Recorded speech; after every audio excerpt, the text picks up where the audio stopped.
Tiba-tiba terjungkal, sopir truk hilang kendali tabrak rumah warga di kawasan Ahuru.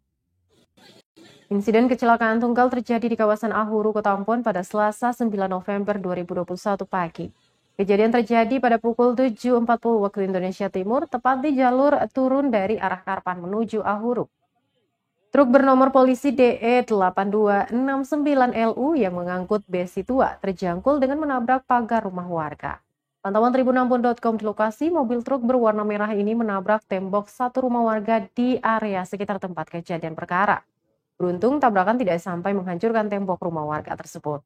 Rusdin, supir truk tersebut, mengaku dirinya hendak menuju Ahuru untuk mengangkut besi tua. Namun tiba-tiba kabin depan mobil yang dikendarainya terangkat hingga dirinya tidak melihat jalan lalu kehilangan kendali. Sementara itu, keterangan aksi mata Alvin, dia melihat supir membawa mobil dengan kecepatan normal.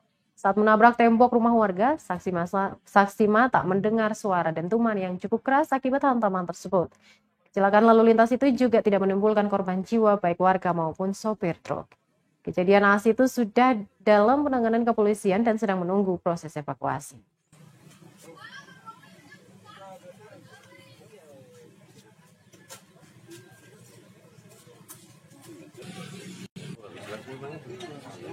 Apa? Yang itu yang sangkut yang pasang kabin itu di situ yang ketunggai anjing. Dari jam berapa? Jam 8. Jam 8. Ini Bapak ngopi mana nih? Tapi mau masuk situ dia. Oh, di situ. Di situ. Iya, aku mau. Di dalam motor ada motor. Ini hilang kendali atau aku belum kabin tuh? Kabin tak buka. Oh, kabin tak buka jadi kita sambil apa lagi. Oh iya betul. Dashboard. Oh iya betul.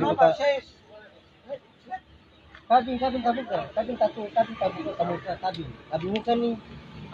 Tarangka. Jadi kita pas tarangka langsung kita tapis di atas dashboard. Jadi itu berbagai macam apa lagi. Kaca jatuh kita langsung jatuh kanan lagi. Tapi bapak saya nggak apa-apa ya. Bapak sendiri. Dari 8 pagi tadi. Bapak sendiri dalam motor pas kecelakaan. Bapak sendiri. Kita sendiri dalam motor kita baru pagar baru keluar.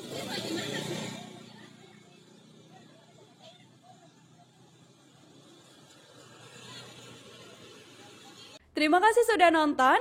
Jangan lupa like, subscribe, dan share ya.